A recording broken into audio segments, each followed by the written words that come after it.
Hi folks, I'm Alan Watt. This is Cutting Through the Matrix on the 29th of April 2018. I got up Saturday morning, 6 inches of snow, and we're going on to May. And it's all because of global warming, you see. I got to keep reminding myself what's causing us to be so darn cold over 6 months of the year here now. Yep. Our masters tell us what to see and what to think about it, because we'll have to pay for it big time as time goes by. And we are slaves, and we truly are. Honestly, we're slaves in so many ways. Layers and layers of systems managing us all. It's incredible. There's not a day goes by I don't wonder about it. I look at old pictures from the past. And Scotland too, I've been going through old pictures of Scotland, different areas in Scotland and so on. And it's interesting just to look at the people. They didn't have it easy. They never had it easy. It's a kind of BBC nonsense, basically, to look back in the past and think it was nostalgic and wonderful. It only was if you were awfully rich and a member of nobility. Because for the rest of the public, it was scrape and worry, just like it is today for a lot of people. Scraping and worrying. And because you're never really at ease. If you get a smooth period in some sense or other where at least you've got a job for a little while or some income for a little while, you've got these unknown masters that suddenly devalue your currency and the prices go shooting up, inflation and deflation and all this kind of stuff. Or else they're taking you to war and they jack up the prices and they cut back on your gasoline and all that. But I look back at these old pictures of real people in the late 1800s, for instance, in Scotland and England and different places and Ireland, and you'll still see them smiling here and there, because that's what people have to get through. They've got humour and they've got each other, if they can get on together, to get through the bad times. But as far as some wonderful eternal fairy period or fairy time period of the past goes, it didn't exist, except for the very wealthy. I used to look to see who was really into this whole idea in the Western world of reincarnation. I know the history of reincarnation too, and how it came in, where it came from, and all the rest of it. And how it really took off, along with Spiritism, or spiritualism, they called it at the time, about the time of the Boer War going into World War I. And that really caused so much shock amongst the public in Europe, because so many of pretty well a generation was slaughtered, and the profits were never better for the banks, etc. But people were in absolute shock, because often it was a breadwinner in those days of the household that was killed, leaving nothing but women and children everywhere without incomes. There wasn't welfare back then. There was a poorhouse, of course, and you could live maybe a few months before you died in the poorhouse.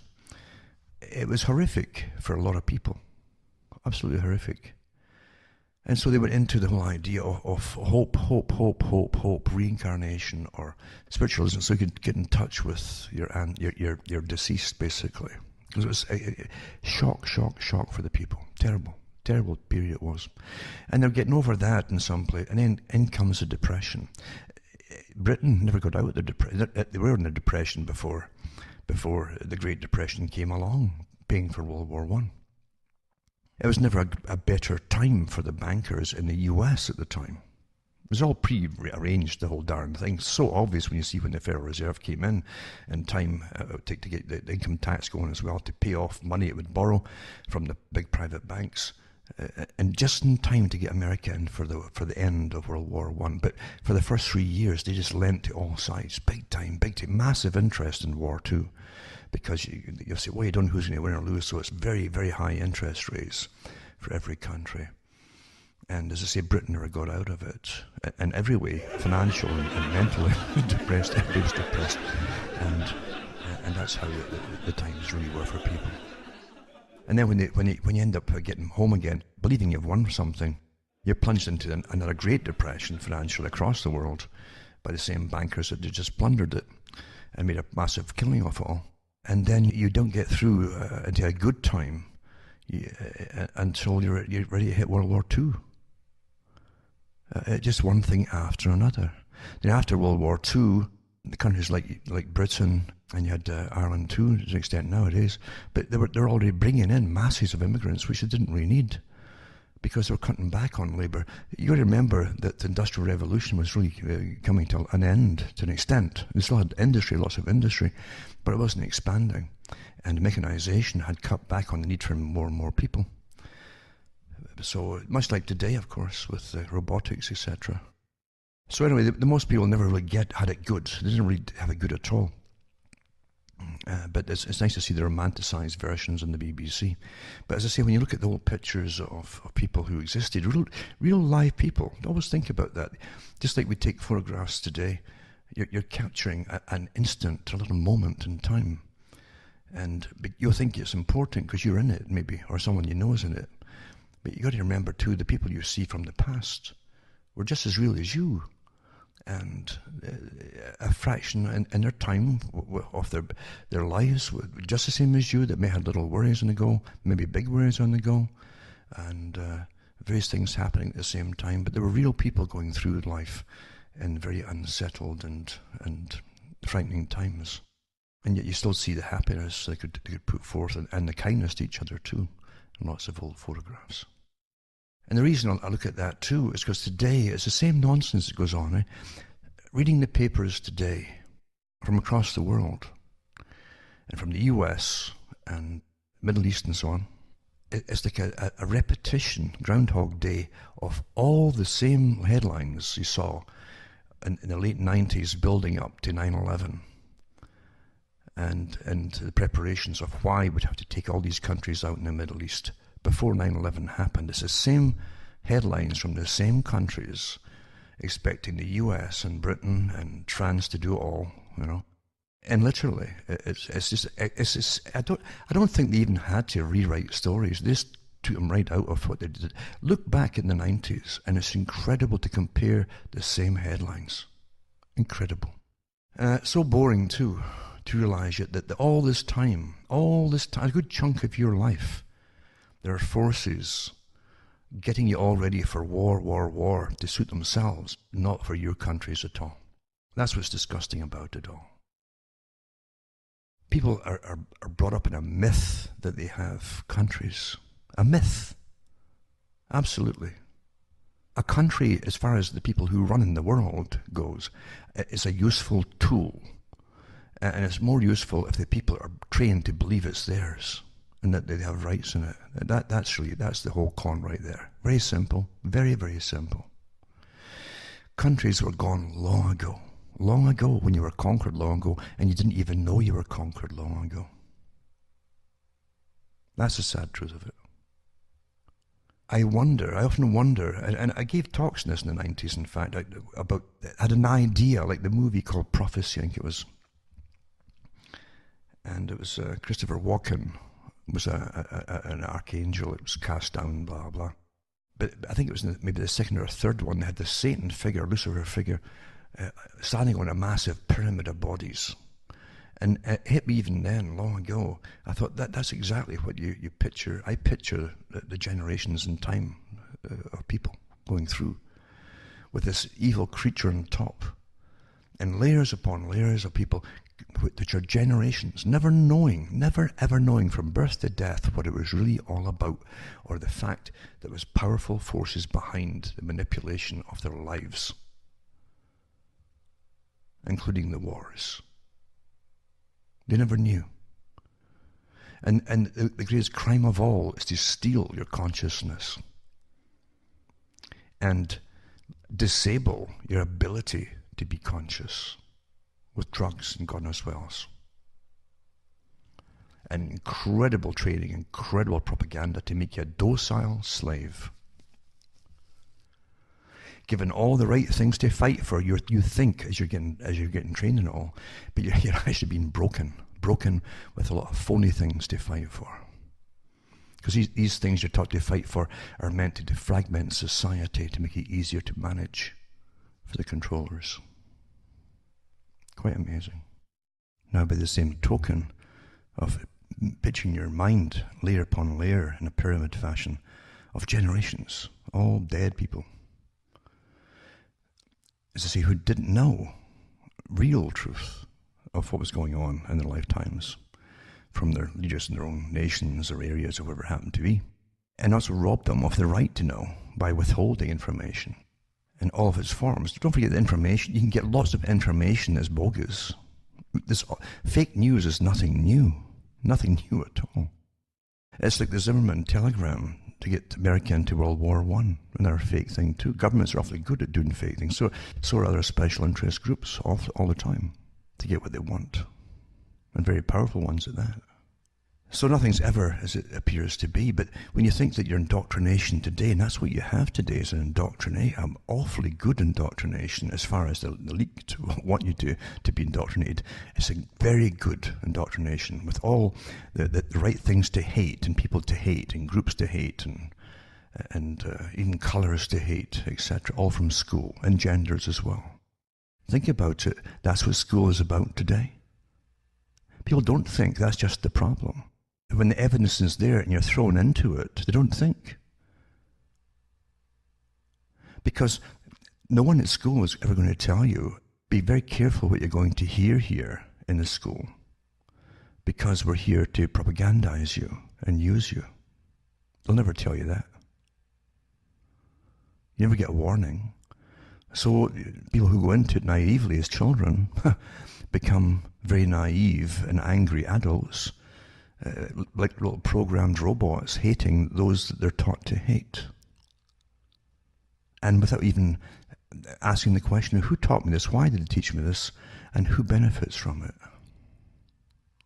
There's a good article actually out on that very topic right now by Paul Craig Roberts, and I don't always agree with everything he says, because I think he's all on board with the financing of climate change and the whole bit and so on, which of course is a big ploy by the world controllers to manage our lives in a very intricate fashion from birth to death, in every way, every possible way of existence, and to be awfully profitable for them at the same time. The controllers are always, see, we're a herd. They make money off the herd. And since we create it all through work and labour and all the rest of it, there's more taxes they can take off us to give to their own corporations. There's many organizations today that are really corporations, but they seem like charities or social do-gooding organizations with given the nod by government, like extensions of government. They're not government. So they don't even have to start some big business, and with their startup money, our tax money pays for everything today.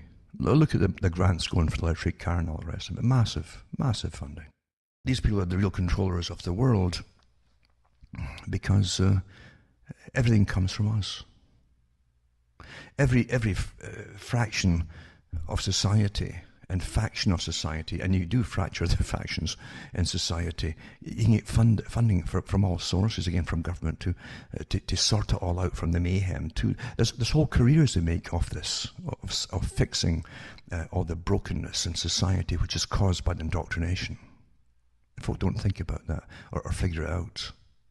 See, emotion's awfully good at putting logic and facts out of your head. That's why they give you emotive topics. These are well understood in psychological warfare, all these techniques. But Paul Craig Roberts, as I say, has got a good article on some of it. He talks about some movies. He starts off this article about a conversation on race, he calls it. An old movie called The Unconquered, starring Gary Cooper. And these were about white slavery into Americas. And he gives you some data about them, but then he goes on to talk about it, and he says, we often hear that we need a conversation on race, considering that Americans are a brainwashed people living in a false history. And most countries are, by the way. There's even newer countries today giving even more false history to their own people, because they're under a different kind of mode at the moment. So such a conversation would resemble the one the Russians were expected to have with the British in regard to the Skripal poisoning, such as, yes, we are guilty, we will pay reparations.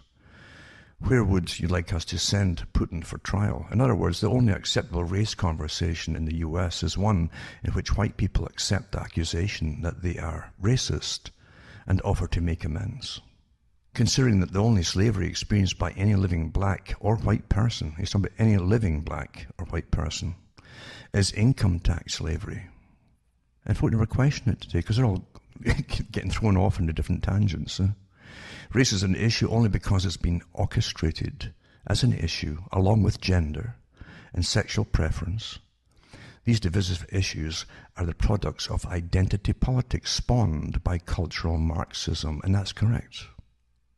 In real Marxism, conflict is class conflict. That's original Marxism. Workers and capitalists have different interests, and history is a struggle between material interests. The capitalist is the villain, and the workers are the victims in Marxism. In the pseudo-Marxism of identity politics, the white race is the villain, especially the white heterosexual male, and racial minorities, women and homosexuals, are the victims. There is, of course, no such thing as a white or black race. There are many different nationalities of whites, and they have done a good job throughout history of killing each other. Similarly, there are many different blacks and tribes of black and Asian ethnicities who also have fought more among themselves than with others. But all this goes by the wayside, along with the fact that in the world the racial minorities are actually majorities. Think about it. You understand how your minds have all been bent? Racial minorities of the world are actually majorities, and the white majority is actually a minority. There are more Chinese, we're talking about global, see? There are more Chinese or Indians in India alone than there are white people. So in either country, China or in India, either one, they've got more than people than the white folk in the world. But orchestrated histories are not fact-based. And think about that, orchestrated histories are not fact-based. Everything today is agenda-driven.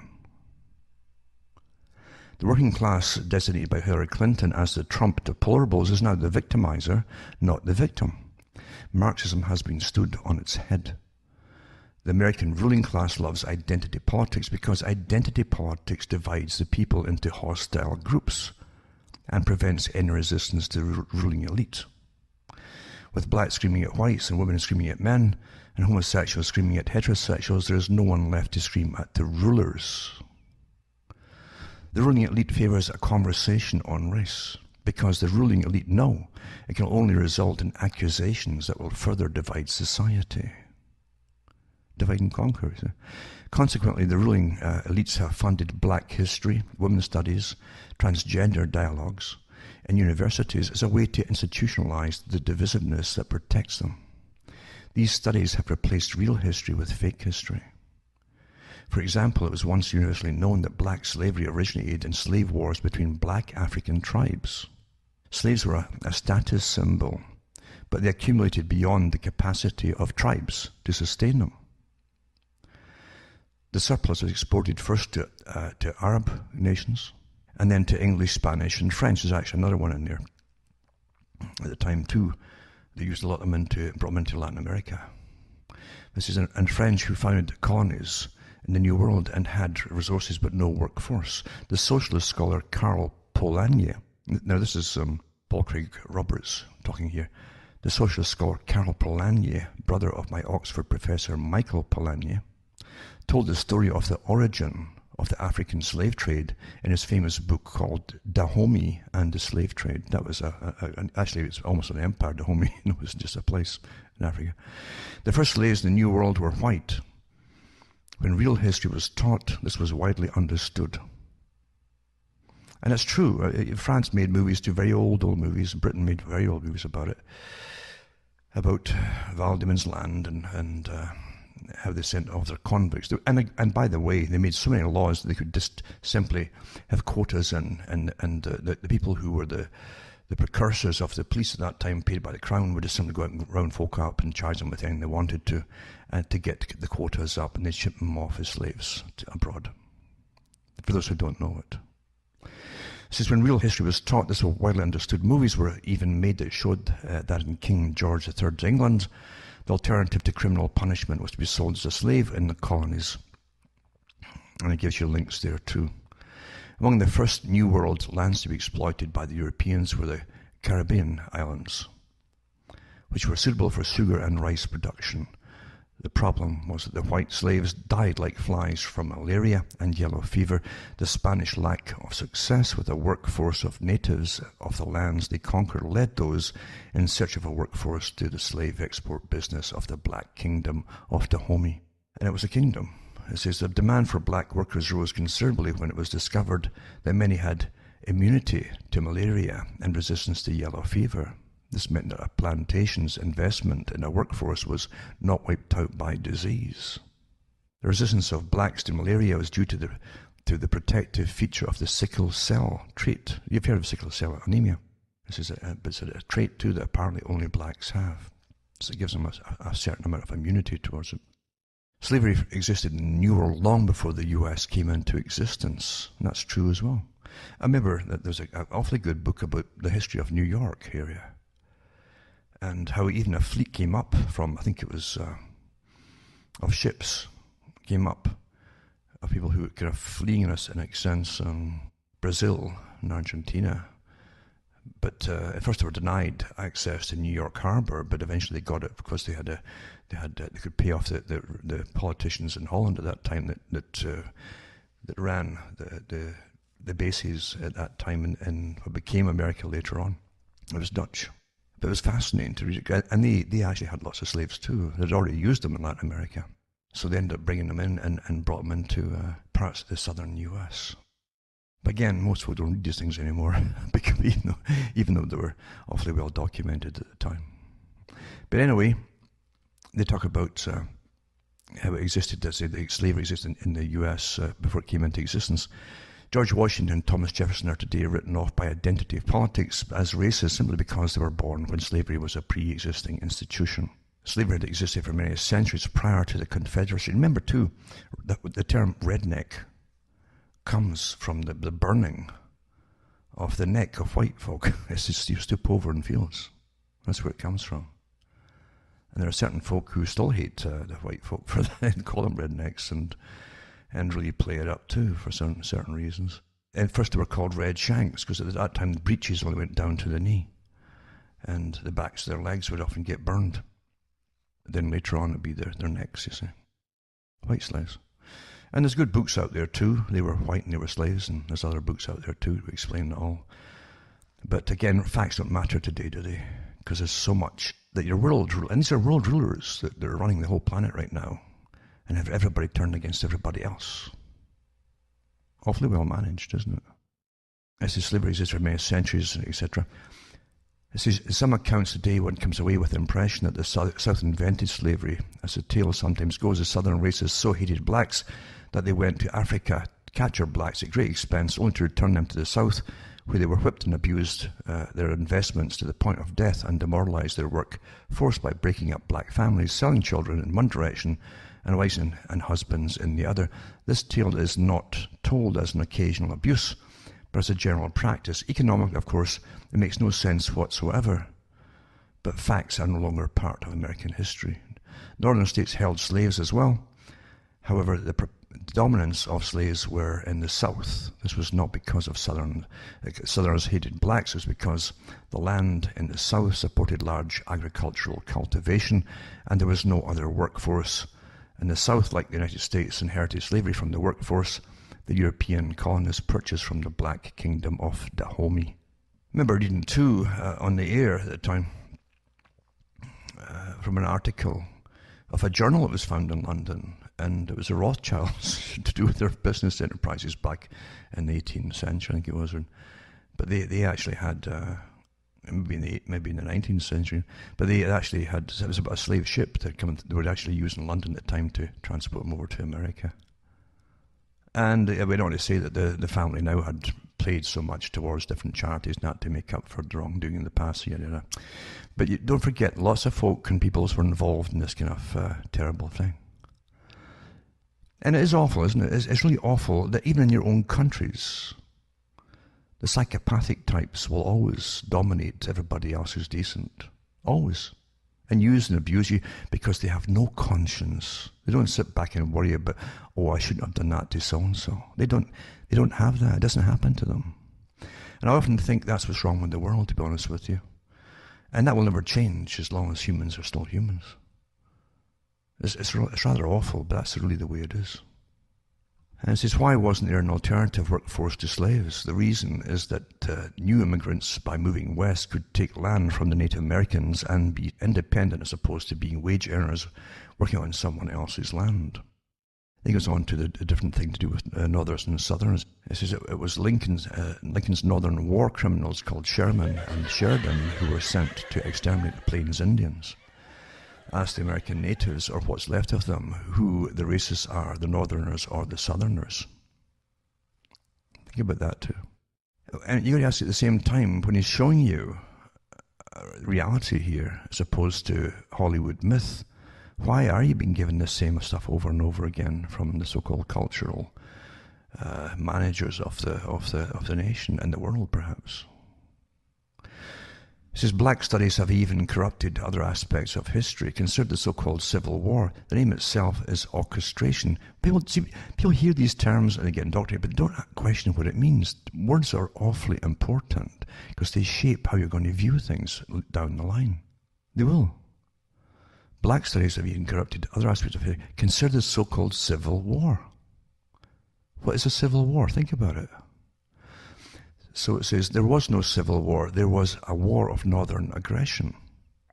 A civil war is when two sides fight for control of the government. That's what civil war is. The South had left the Union, which it had the right to do under the Federation Agreement that it had initially. I've got the old articles here by some of the orators at the time that gave the speeches. And you'll find that, they go right through it all, that they had the right to withdraw if they felt that they were being abused or the federal side was not keeping up to the side of the bargain. And they had the right to do so. So the South had left the Union, had no interest whatsoever in controlling the government in Washington. The only reason the South fought was that the South was invaded by the North. And why the North invaded the South, as was once understood by every historian and every student, Abraham Lincoln invaded the South in order, in Lincoln's own words, expressed time and time again, to preserve the Union. That's also what Karl Marx did when he actually telegraphed, and at the end of the war, and he congratulated Lincoln for centralizing government, which is, of course, was a plank of the Communist Manifesto. It says, why did the South leave the Union? Because it was being economically exploited by the North, which, once the North gained the ability to outvote the Southern states, imposed tariffs, the whole thing, taxes again, that benefited the North at the expense of the South. The North needed protection from British manufacturers in order for economic rise of the North.